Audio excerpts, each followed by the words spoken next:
সুপ্রিয় শিক্ষার্থীরা, তোমাদেরকে আবারও স্বাগত জানাচ্ছি আমার ঘরে আমার স্কুল অনুষ্ঠানে। আশা করি তোমরা সকলেই ভালো আছো। তোমাদের সাথে আছে আমি মোহাম্মদ সাইফুল ইসলাম। বরাবরের মতো আজকে আমরা অর্থনীতি বিষয় নিয়ে আলোচনা করব। নবম শ্রেণীর অর্থনীতি। আজকে আমরা নবম শ্রেণীর অর্থনীতির দ্বিতীয় অধ্যায় নিয়ে আলোচনা করব। দ্বিতীয় অধ্যায়ে আমরা অর্থনীতির গুরুত্বপূর্ণ ধারণাসমূহ নিয়ে আলোচনা করছিলাম। বিগত ক্লাসগুলোতে আমরা অর্থনীতির গুরুত্বপূর্ণ ধারণাসমূহের মধ্যে আমরা পড়ছিলাম অর্থনীতির সম্পদ কাকে বলে, সম্পদের প্রকারভেদ, বাংলাদেশের অর্থনৈতিক সম্পদের প্রকারভেদ, কী কী গুরুত্বপূর্ণ খাত আছে অর্থনৈতিক সম্পদে, এই জিনিসগুলো নিয়ে আমরা আলোচনা করছিলাম। আজকের ক্লাসে আমরা দেখব দ্রব্য নিয়ে আমরা আলোচনা করব আজকের ক্লাসে। অর্থনীতিতে দ্রব্য কাকে বলে, পণ্য কাকে বলে এবং দ্রব্যের প্রকারভেদগুলো কী কী। বন্ধুরা, আসো তাহলে আমরা শুরু করি আজকের ক্লাস, যেখানে আমরা দ্রব্য নিয়ে আমরা বিশদভাবে আলোচনা করার চেষ্টা করব। আসো বন্ধুরা, আমরা আগে শিখি দ্রব্য বলতে আমরা কি বুঝি, অর্থনীতিতে দ্রব্য বলতে কি বোঝায়। এখানে খেয়াল করে দেখো যে দ্রব্য বলতে আমরা সাধারণত বুঝি বস্তুগত সম্পদকে আমরা বুঝি দ্রব্য। বস্তুগত সম্পদ আমরা কোনটাকে বলছি? কিছু জিনিস আছে যেগুলোকে আমরা ধরতে পারি, ছুঁতে পারি, পরিমাপ করতে পারি।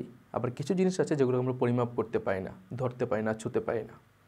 যে জিনিসগুলোকে আমরা ধরতে পারি, পরিমাপ করতে পারি, ওজন করতে পারি, সেগুলোকে আমরা বলছি বস্তুগত সম্পদ বা বস্তু। এই বস্তুগুলোকে আমরা বলছি দ্রব্য। যদি আমরা একটা উদাহরণ বলি তাহলে আরেকটু তোমাদের কাছে পরিষ্কার হবে ব্যাপারটা।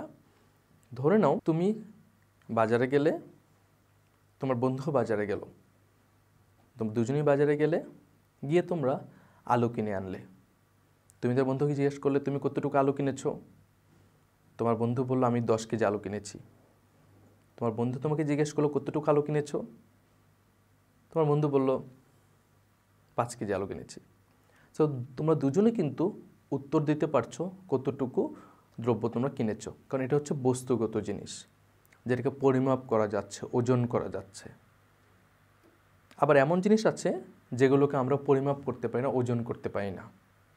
যেমন তুমি কোনো ডক্টরের কাছে গেলে, গিয়ে তুমি ডক্টরকে জিজ্ঞেস করলে, ডক্টরের কাছ থেকে তুমি পরামর্শ নিলে, তার প্রেসক্রিপশন নিলে, তার কাছ থেকে বিভিন্ন রকম পরামর্শ নিয়ে তুমি বের হয়ে আসলে। এখন যদি তুমি তোমার বন্ধুকে জিজ্ঞেস করো তুমি কত কেজি সেবা নিয়েছো, বা তোমার বন্ধু তোমাকে জিজ্ঞেস করলো তুমি কত কেজি সেবা নিয়েছো, সেখানে কি কোনো উত্তর করা যাবে? না, সেখানে কোনো উত্তর করা যাবে না। আমরা এই সেবাটাকে আমরা পরিমাপ করতে পারছি না। সো আমরা দ্রব্য বলছি যেটা বস্তুগত জিনিস। অর্থনীতিতে বস্তুগত সম্পদকে আমরা বলছি দ্রব্য। যদি তোমরা খেয়াল করে দেখো, এখানে আসলো দ্রব্য বলতে আমরা সাধারণত শুধু বস্তুগত সম্পদকেই বুঝে থাকি। মানুষের অভাব মেটানোর ক্ষমতা সম্পন্ন বস্তুগত সব জিনিসকে আমরা দ্রব্য বলে থাকি। দুটো গুরুত্বপূর্ণ জিনিস আছে, একটা হচ্ছে বস্তুগত হতে হবে, আর দ্বিতীয়টা হচ্ছে অভাব পূরণের ক্ষমতা রাখতে হবে। দ্রব্যের শ্রেণীবিভাগ, অনেক রকম দ্রব্য আছে। তোমরা হয়তো ভাবতে পারো দ্রব্য তো দ্রব্যই, যেটা বস্তুগত জিনিস সেটা তো দ্রব্যই, যেটাতে আমাদের অভাব পূরণ হবে, যেটা আমরা অর্থের বিনিময়ে পেয়ে থাকি, বা যেটা বস্তুগত জিনিস সেটাই তো দ্রব্য। দ্রব্যের আবার প্রকারভেদ কেমন? দ্রব্যকে অর্থনীতির ভাষায় দ্রব্যকে আমরা বিভিন্ন রকমভাবে ভাগ করতে পারি। এবং কেন ভাগ করতে পারি সেটা হচ্ছে আমরা যে দ্রব্যগুলোকে বেচা কিনা করি বা দ্রব্যগুলোকে আমরা ব্যবহার করি, সেই ব্যবহারটাকে আমরা পরিপূর্ণভাবে যাতে ব্যবহার করতে পারি, বা বেচাকেনা করার সময় যেন আমরা পরিপূর্ণভাবে বেচাকেনা করতে পারি এবং ওখান থেকে যেন ম্যাক্সিমাম মুনাফা আমরা উপার্জন করতে পারি, সেই জিনিসগুলো নিশ্চিত করার জন্যই আমাদের জানা প্রয়োজন দ্রব্যের শ্রেণীবিভাগ। আমরা যখন দ্রব্যের শ্রেণীবিভাগটা বুঝতে পারবো, জানতে পারবো, তাহলে আমরা বুঝতে পারবো যে আমরা পণ্যদ্রব্যটা কোন কাজে ব্যবহার করছি, কিভাবে উৎপন্ন করা প্রয়োজন এবং বিক্রি করে আমরা কতটুকু মুনাফা অর্জন করতে পারবো। এই জন্য আমরা পণ্যদ্রব্যের শ্রেণীবিভাগটা আমরা শিখব, দ্রব্যের শ্রেণীবিভাগটা শিখব। দ্রব্যের শ্রেণীবিভাগের মধ্যে আমরা প্রথমেই যেটা দেখব অবাধলভ্য দ্রব্য, যেটা অবাধে পাওয়া যায়, সচরাচর পাওয়া যায় সবসময়। কি সেটা হতে পারে? তোমরা যারা স্মার্ট তারা খুব সহজেই অনুমান করতে পারছো বাতাস, নদীর পানি, সাগরের পানি সবগুলোই কিন্তু দ্রব্য, আমরা কিন্তু পরিমাপ করতে পারি সবগুলি। সো এখানে আমরা যদি দেখি যে সমস্ত দ্রব্য বিনামূল্যে পাওয়া যায়, যেটার জন্য আমাদের কোনো অর্থ খরচ করতে হয় না, তো অবশ্যই বস্তুগত, সেটাকে আমরা বলছি অবাধলব্য দ্রব্য। এসব দ্রব্য প্রকৃতিতে অবাধে পাওয়া যায়, যেটা আমরা কিছু আগে উদাহরণ বলছিলাম, সমুদ্রের পানি, নদীর পানি, বাতাস, এগুলোকে আমরা প্রকৃতি থেকে পাই এবং এগুলোর যোগানও থাকে সীমাহীন। অর্থনৈতিক দ্রব্য হচ্ছে যেগুলো আমাদেরকে টাকা দিয়ে কিনতে হয়। শিক্ষার্থীরা, তোমরা যদি এখানে খেয়াল করে দেখো, অর্থনৈতিক দ্রব্যের মধ্যে উদাহরণ যেটা আসলো সেটা হচ্ছে আমাদের খাদ্য, বস্ত্র, বাসস্থান, বই, খাতা, ল্যাপটপ, সেলফোন, যে কোনো কিছু যেটা আমাদেরকে অর্থের বিনিময়ে পেতে হয়, সেটাই হচ্ছে আমাদের জন্য অর্থনৈতিক দ্রব্য। এবং একটা গুরুত্বপূর্ণ বিষয় হচ্ছে এটার যোগানও কিন্তু সীমিত, সাপ্লাইও লিমিটেড। দ্যাটস ওয়াই এটা আমাদেরকে অর্থ দিয়ে কিনতে হয় এবং এটার যোগানটা সীমিত থাকে। আর অবাধলব্য যে দ্রব্যগুলো, সেগুলোর যোগান কিন্তু অসীম। সো আমরা যদি দুটোকে যদি আমরা কম্পেয়ার করি, একটা হচ্ছে অবাধলব্য দ্রব্য, একটা হচ্ছে অর্থনৈতিক দ্রব্য, যদি আমরা দুটোকে যদি আমরা কম্পেয়ার করি, আমরা দেখতে পাচ্ছি একটাকে আমরা সহজে বিক্রয় করতে পারছি বা বিক্রয় করা যাবে, আরেকটা দ্রব্যকে কিন্তু বিক্রয় করা যাবে না। আমি চাইলে কিন্তু এখন সমুদ্রের পানিকে তুলে এনে বিক্রি করতে পারবো না, আমি চাইলে কিন্তু এখন বাতাসকে, প্রাকৃতিক বাতাসকে বিক্রয় করতে পারবো না। কিন্তু আমি চাইলে যদি আমি ল্যাপটপ উৎপন্ন করি, আমি যদি জামা কাপড় বানাই, আমি যদি গাড়ি বানাই, আমি যদি কলম বানাই, সেগুলো কিন্তু বিক্রি করা যাবে। শিক্ষার্থীরা, তোমাদেরকে বলেছিলাম আমি ক্লাসের শুরুতেই যে কেন আমাদের দ্রব্যের শ্রেণীবিভাগটা জানা প্রয়োজন। আমাদের ব্যবহারের জন্য, আমাদের উৎপাদনের জন্য, আমরা দ্রব্যটাকে কীভাবে ব্যবহার করব, কি কাজে ব্যবহার করব, সেই জিনিসটা জানার জন্য আমাদের দ্রব্যের শ্রেণীবিভাগটা জানাটা জরুরি। সো দ্রব্যের শ্রেণীবিভাগের মধ্যে প্রথম যেটা পেলাম দুরকম, একটা হচ্ছে অবাধলব্য দ্রব্য, তার সাথে আমরা পেলাম অর্থনৈতিক দ্রব্য। 3 নাম্বার যেটা আসলো সেটা হচ্ছে আমাদের জন্য ভোগ্যদ্রব্য। ভোগ্যদ্রব্য কোনগুলো? যেগুলো আমরা একবারে কনজিউম করি, শেষ হয়ে যায়, যেটাতে আমরা অন্য কোনো কাজ করতে পারি না। একবারে যদি আমরা কনজিউম করি তখনই শেষ হয়ে যায়।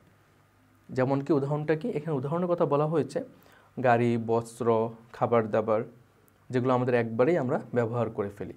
যেমন ভোগ বা ব্যবহারের মাধ্যমে যে সমস্ত দ্রব্যের উপযোগ নিঃশেষ হয়ে যায় তাদেরকে আমরা বলছি ভোগ্যদ্রব্য। ভোগ্যদ্রব্য হচ্ছে যেটা একবারে কনজিউম করলে শেষ হয়ে যাবে, এটা আবার দ্বিতীয়বার অন্য কোনো কাজে আমরা ব্যবহার করতে পারবো না, সেটাকে আমরা বলছি ভোগ্যদ্রব্য। তার সাথে সাথে যদি আমরা কম্পেয়ার করতে চাই তাহলে আমরা বলছি ভোগ্যদ্রব্য আবার দুরকম হতে পারে, স্থায়ী ভোগ্যদ্রব্য আবার অস্থায়ী ভোগ্যদ্রব্য। তার সাথে সাথে মধ্যবর্তী দ্রব্যটাকে আমরা কম্পেয়ার করতে পারি। শিক্ষার্থীরা, তোমরা একটু খেয়াল করে দেখবে, আমরা দ্রব্যগুলোকে কম্পেয়ার করে করে পড়ার চেষ্টা করছি। প্রথম আমরা কম্পেয়ার করেছিলাম কি অবাধলব্য দ্রব্য এবং অর্থনৈতিক দ্রব্য। ভোগ্যদ্রব্য কোনগুলো? যেগুলো আমরা একবারে কনজিউম করে বা ভোগ করে শেষ হয়ে যাচ্ছে, খাবার দাবার, জামা কাপড়, এইগুলো। আর মধ্যবর্তী দ্রব্য কোনগুলো? মধ্যবর্তী দ্রব্য হচ্ছে যেগুলো উৎপাদন করা হয় সরাসরি ভোগের জন্য না, এগুলো উৎপাদন করা হয় অন্য কোনো দ্রব্য উৎপাদন করার জন্য। যদি তোমরা স্লাইডে খেয়াল করে দেখো, যে সমস্ত উৎপাদিত দ্রব্য সরাসরি ভোগের জন্য ব্যবহার না করে অন্য কোনো উৎপাদনের উপকরণ হিসেবে ব্যবহার করা হয়, সেগুলোকে আমরা বলছি মধ্যবর্তী দ্রব্য। একটা উদাহরণ বলি তোমাদেরকে শিক্ষার্থীরা, ট্রাক্টর, তোমরা চিহ্নে থাকবে সবাই। ট্রাক্টর কোথায় ব্যবহার করা হয়? কৃষি জমিতে। আমাকে কেউ বলো, এই ট্রাক্টর যে উৎপাদন করছে বা যে কিনছে, সে কি এটা নিজে ব্যবহার করার জন্য কিনছে নাকি অন্য কোনো দ্রব্য উৎপাদনের কাজে ব্যবহার করার জন্য কিনছে? অবশ্যই সে অন্য কোনো দ্রব্য উৎপাদনের কাজে ব্যবহার করার জন্যই কিনছে। ধরে নাও তুমি একটি প্রাইভেট কার কিনবে এবং তুমি একটি ট্রাক্টর কিনলে। এই যে তুমি প্রাইভেট কারটা কিনলে, এটা দিয়ে কিন্তু তুমি তোমার ব্যক্তিগত কাজে ব্যবহার করতে পারছো। তুমি তোমার পরিবারকে নিয়ে তুমি ঘুরতে যেতে পারছো, তুমি তোমার পরিবারকে নিয়ে এক জায়গা থেকে আরেক জায়গায় তুমি মুভ করতে পারছো। কিন্তু ট্রাক্টর দিয়ে কি তুমি সেই কাজটা করতে পারছো না। ট্রাক্টরটা তুমি ব্যবহার করছো কোনো এগ্রিকালচারাল প্রোডাক্ট বা কৃষি দ্রব্য উৎপাদন করার জন্য, কৃষি জমিতে ব্যবহার করার জন্য। সো এখানে আমরা দুটো জিনিস পেলাম, একটা হচ্ছে ভোগ্যদ্রব্য যেটা হচ্ছে গাড়িটা, আর এটা হচ্ছে মধ্যবর্তী দ্রব্য, সেটা হচ্ছে ট্রাক্টর, যেটা দিয়ে আমরা অন্য পণ্য দ্রব্য উৎপাদন করতে পারি। এখন ভোগ্যদ্রব্য যেটা, সেটাকে আমরা আবার দুভাগে ভাগ করতে পারি। একটা হচ্ছে স্থায়ী ভোগ্যদ্রব্য, একটা হচ্ছে অস্থায়ী ভোগ্যদ্রব্য। একটা হচ্ছে লং টার্ম আর শর্ট টার্ম। শর্ট টার্ম কোনটা, অস্থায়ী ভোগ্যদ্রব্য কোনটা? অস্থায়ী ভোগ্যদ্রব্য হচ্ছে যেটা খুব সহজে, খুব দ্রুত আমাদেরকে কনজিউম করতে হয়। আমরা লম্বা সময় এটাকে রেখে দিতে পারি না। তরি তরকারি, শাকসবজি, ডিম, দুধ, মাংস, এগুলো কিন্তু আমরা লম্বা সময় রেখে দিয়ে ভোগ করতে পারি না। খুব অল্প সময়ের মধ্যে আমাদেরকে এগুলো কনজিউম করতে হয়। হ্যাঁ, বর্তমান সময়ে রেফ্রিজারেটরের সময়ে যুগে এসে আমরা দেখতে পাচ্ছি যে 1 সপ্তাহ, 2 সপ্তাহ, বড় জোর 1 মাস, এর মধ্যে আমাদেরকে এগুলোকে ভোগ করতে হয়, কনজিউম করতে হয়। যদি দেরি হয়ে যায় এগুলো নষ্ট হয়ে যায় অথবা ভোগের অযোগ্য হয়ে যায়। আবার কিছু কিছু দ্রব্য আছে যেগুলো আমরা লম্বা সময় পর্যন্ত ব্যবহার করতে পারি, যেমন গাড়ি, air conditioner, washing machine, ornaments, cellphone, laptop. এগুলো এমনটা না যে আমরা এগুলো 1 মাস ব্যবহার করলাম তারপরে ফেলে দিলাম, 2 মাস ব্যবহার করলাম ফেলে দিলাম, তা না। কিন্তু আমরা এই জিনিসগুলোকে আমরা লম্বা সময় পর্যন্ত রেখে রেখে ব্যবহার করতে পারি। সো আমরা আজকে যেটা শিখলাম সেটা হচ্ছে ভোগ্যদ্রব্য এবং মধ্যবর্তী দ্রব্য। ভোগ্যপণ্য আবার 2 রকম হতে পারে, একটা হচ্ছে আমাদের জন্য অস্থায়ী ভোগ্যদ্রব্য, একটা হচ্ছে স্থায়ী ভোগ্যদ্রব্য। এখন আমরা শিখব চূড়ান্ত দ্রব্য বলতে কি বুঝি। চূড়ান্ত দ্রব্য যেটা শুধুমাত্র সবার শেষে এসে কনজিউম করা হয়। চূড়ান্ত দ্রব্য বলতে আমরা জানি যেটার পরে আর কোনো কাজ নেই। আমরা জানি যে কোনো পণ্যদ্রব্যই 3টা ধাপ পার হয়ে আসে, প্রাথমিক ধাপ, মধ্যবর্তী ধাপ এবং চূড়ান্ত ধাপ। তো চূড়ান্ত ধাপ পার হয়ে এসে যে পণ্যদ্রব্যটা আমাদের কাছে আসে, যেটা আমরা ভোগ করি, সেটাকে আমরা বলছি চূড়ান্ত দ্রব্য। সেটাকে আমরা বলছি চূড়ান্ত দ্রব্য, যেটা আমাদের সর্বশেষে আমাদের কাছে আসে ভোগ করার জন্য। আমরা যেটাকে ইউজ করি বা আমরা যেটাকে কনজিউম করি, সেটাকে আমরা বলছি চূড়ান্ত দ্রব্য। যেমন এখানে যে তোমরা দেখতে পারবে, এখানে যে উদাহরণটা বলা হয়েছে সেই উদাহরণটা হচ্ছে পাউরুটি, চেয়ার, এগুলোকে বলা হচ্ছে, যেগুলো আমরা একদম সর্বশেষে আমাদের কাছে আসেই ব্যবহার করার জন্য, এবং ওই 3টা স্টেপ পার হয়েই কিন্তু আসে। পাউরুটি বলো আর চেয়ার বলো, যেটাই বলো না কেন, এই দ্রব্যগুলো কিন্তু 3টা স্টেপ পার হয়ে আসে। কোন 3টা স্টেপ? প্রথম হচ্ছে প্রাথমিক ধাপ, এই ধাপে আমরা কাঁচামাল সংগ্রহ করি। চেয়ারের জন্য কাঠ, পাউরুটির জন্য আমরা গম বা আটা, ময়দা, যেটি হোক আমরা সংগ্রহ করি। দ্বিতীয় ধাপে এসে আমরা চেয়ারটাকে ঠিকঠাক মতো মেরামত করি, তৈরি করি, বা পাউরুটিটাকে আমরা তৈরি করি। তৃতীয় ধাপে এসে আমরা এটাকে প্যাকেট করে পাউরুটিটাকে তারপর আমরা ভোক্তার কাছে নিয়ে যাই। আর চেয়ারটাকে কী করি? রং টং করে, ডিজাইন করে আমরা ভোক্তার কাছে নিয়ে যাই। সো যেই দ্রব্যগুলো 3টা ধাপ পার হয়ে সবার শেষে এসে ভোক্তার কাছে আসলো, সেটাকে আমরা বলছি চূড়ান্ত দ্রব্য। আরেকটা হচ্ছে মূলধনী দ্রব্য। যে সমস্ত উৎপাদিত দ্রব্য অন্য দ্রব্য উৎপাদনে সাহায্য করে তাকে আমরা মূলধনী দ্রব্য বলছি। মূলধনী দ্রব্য এবং মধ্যবর্তী দ্রব্য দুটো কিন্তু প্রায় একই রকম। তো যে দ্রব্যগুলো আমরা অন্য কোনো পণ্যদ্রব্য উৎপাদনের কাজে ব্যবহার করছি, সেটাকে আমরা বলছি মূলধনী দ্রব্য। আমরা তাহলে 6 রকম দ্রব্য পেলাম, যেটাকে আমরা 3টা করে কম্পেয়ার করতে পারি, দুটো করে কম্পেয়ার করতে পারি। আমি একটু আগে পুনরায় একটু আলোচনা করি। প্রথমটা হচ্ছে আমাদের জন্য অবাধলব্য দ্রব্য এবং অর্থনৈতিক দ্রব্য। অবাধলব্য দ্রব্য এক পাশে, অর্থনৈতিক দ্রব্য এক পাশে, তাহলে বুঝতে সুবিধা হবে। অবাধলব্য দ্রব্য হচ্ছে আমাদের জন্য যেটা সচরাচর পাওয়া যায়, যেটা আমাদেরকে কিনতে হয় না, বিক্রয়ের যোগ্য না। অর্থনৈতিক দ্রব্য সচরাচর পাওয়া যায় না, যেটা বিক্রয়ের যোগ্য। দ্বিতীয়ত আমরা পেলাম হচ্ছে ভোগ্যদ্রব্য এবং মধ্যবর্তী দ্রব্য। ভোগ্যপণ্য হচ্ছে যেটা ভোগ করার জন্যই, এটা দিয়ে আমরা অন্য কোনো কমোডিটি বা অন্য কোনো দ্রব্য উৎপাদন করতে পারবো না। আর মধ্যবর্তী দ্রব্য যেটা, সেটা দিয়ে আমরা সেটা ব্যবহার করে আমরা অন্য কোনো পণ্য দ্রব্য উৎপাদন করতে পারবো। আর এখানে এই আলোচনাতে এসে আমরা দেখলাম ভোগ্যদ্রব্য 2 রকম হতে পারে, অস্থায়ী, স্থায়ী। তার সাথে আমরা আরেকটা দেখলাম চূড়ান্ত দ্রব্য এবং মূলধনী দ্রব্য। চূড়ান্ত দ্রব্য হচ্ছে সেই সমস্ত দ্রব্য যেটা ব্যবহার করে, যেটা সবগুলো ধাপ পার হয়ে আমাদের কাছে আসে। আর মূলধনী দ্রব্য হচ্ছে যেটা ব্যবহার করে আমরা অন্য পণ্যদ্রব্য উৎপাদন করতে পারি। তাহলে শিক্ষার্থীরা, আমরা আজকে দেখলাম দ্রব্য কাকে বলে এবং দ্রব্যের প্রকারভেদগুলোকে কী। দ্রব্য হচ্ছে অর্থনীতির বস্তুগত সম্পদ। মনে রাখতে হবে শিক্ষার্থীরা, বস্তুগত সম্পদকে আমরা দ্রব্য বলছি। আর দ্রব্যের প্রকারভেদে আমরা দেখলাম 6 রকম প্রকারভেদ দেখলাম। 6 রকম প্রকারভেদকে আমরা দুটো করে আমরা পড়ব, তাহলে আমরা সহজে তুলনাও করতে পারবো এবং আমরা সহজে বুঝতে পারবো। আমি তোমাদেরকে বলেছিলাম আজকের ক্লাসের সবার শেষ যে আলোচনাটা, সেখানে এসে আমরা দেখব দ্রব্য এবং পণ্যের মধ্যে পার্থক্যটা কী, যেটা খুব গুরুত্বপূর্ণ একটা জিনিস। এখন আমরা দেখব দ্রব্য এবং পণ্যের মধ্যে পার্থক্য কী। তোমরা যদি খেয়াল করে দেখো স্লাইডে, এখানে একটা কথা লেখা আছে পণ্য। যেসব দ্রব্য বা অবস্তুগত সেবা উপযোগ সম্পন্ন এবং বিক্রয়যোগ্য তাদেরকে পণ্য বলে। খেয়াল করে দেখো, গুরুত্বপূর্ণ দুটো কথা বলা আছে, একটা হচ্ছে উপযোগ সম্পন্ন এবং বিক্রয়যোগ্য। উপযোগ সম্পন্ন হতে হবে এবং বিক্রয়যোগ্য হতে হবে, তাহলে আমরা সেটাকে পণ্য বলছি। যদি আমরা কোনোটাকে বিক্রয় করতে না পারি বা বিক্রয়যোগ্য না হয়, তাহলে আমরা সেটাকে পণ্য বলছি না। বাট দ্রব্য হতে পারে, কিন্তু আমরা এটাকে পণ্য বলছি না।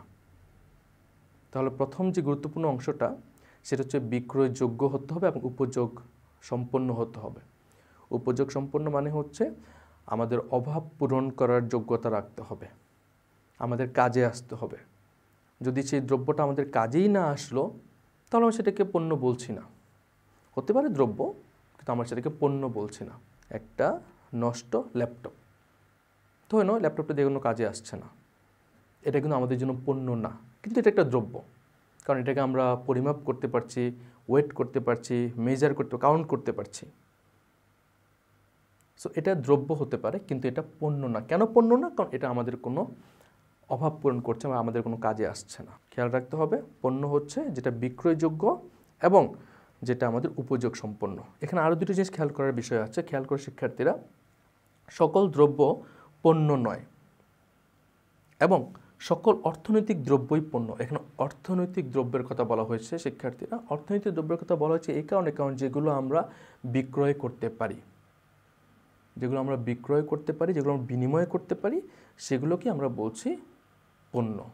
সো সর্বশেষে আমরা যেটা পেলাম সেটা হচ্ছে সমস্ত দ্রব্যই পণ্য নয়, কিন্তু যেই দ্রব্যগুলো বিক্রয় করা যাবে, যেই দ্রব্যগুলো আমাদের অভাব মেটাবে, বা যেই দ্রব্যগুলো অর্থনৈতিক দ্রব্য, বিনিময় করা যাবে অর্থের মাধ্যমে বা যে কোনো কিছুর মাধ্যমে বিনিময় করা যাবে, সেগুলোকে শুধু আমরা পণ্য বলবো। তাহলে শিক্ষার্থীরা, আমরা আজকের ক্লাসে যেটা শিখলাম সেটা হচ্ছে আমরা তিনটা জিনিস আমরা আজকে শিখলাম। একটা হচ্ছে দ্রব্য কাকে বলে অর্থনীতিতে, দ্বিতীয়ত আমরা শিখলাম দ্রব্যের প্রকারভেদগুলো কি, তৃতীয়ত আমরা শিখলাম পণ্য এবং দ্রব্যের মধ্যে পার্থক্যটা কি। আজকের আলোচনার মধ্যে সবচেয়ে গুরুত্বপূর্ণ অংশ হচ্ছে পণ্য এবং দ্রব্যের মধ্যে পার্থক্যটা কি। এটা খুব গুরুত্বপূর্ণ, এটা তোমাদেরকে ভালো করে বুঝতে হবে। আশা করি আমার ক্লাসটা তোমাদের ভালো লেগেছে এবং এই ক্লাসের পরে আমরা একটা বাড়ির কাজ দেখব। তোমাদের জন্য এখানে একটা বাড়ির কাজ দেওয়া আছে, একটা প্রশ্ন দেওয়া আছে। তোমরা এই প্রশ্নের উত্তরটা নিজেরা তৈরি করার চেষ্টা করবে। কোনটি কোন ধরনের দ্রব্য তা উল্লেখ করতে হবে। এখানে কয়েকটা দ্রব্যের উদাহরণ দেওয়া আছে: টেবিল, আলো, নদীর পানি এবং যন্ত্রপাতি। চারটা দ্রব্যের নাম দেওয়া আছে এখানে। এই চারটা দ্রব্যের মধ্যে কোনটা কোন ধরনের দ্রব্য তোমাদেরকে লিখতে হবে। আশা করি আজকের ক্লাস থেকে আমরা দ্রব্য কাকে বলে, দ্রব্যের শ্রেণীবিভাগ এবং পণ্য এবং দ্রব্যের মধ্যে যে পার্থক্য, সেগুলো আমরা শিখতে পারলাম, বুঝতে পারলাম, জানতে পারলাম। আশা করি আমার ক্লাসটা তোমাদের ভালো লেগেছে। তোমরা যদি পুনরায় আমার ক্লাসটা দেখতে চাও তোমরা কিশোর বাতায়ন অথবা আমার ঘরে আমার স্কুলের ফেসবুক পেজে দেখতে পারবে এবং ইউটিউব চ্যানেলও তোমরা আমার এই ক্লাসটা পুনরায় দেখতে পারবে। আমি আশা করব আমার ক্লাসটা দেখার পরে তোমরা তোমাদের গুরুত্বপূর্ণ মতামত আমাদেরকে জানাবে, আমাদেরকে ইমেল করবে। তোমরা প্রত্যেকে ভালো থেকো। ধন্যবাদ সকলকে, ধন্যবাদ।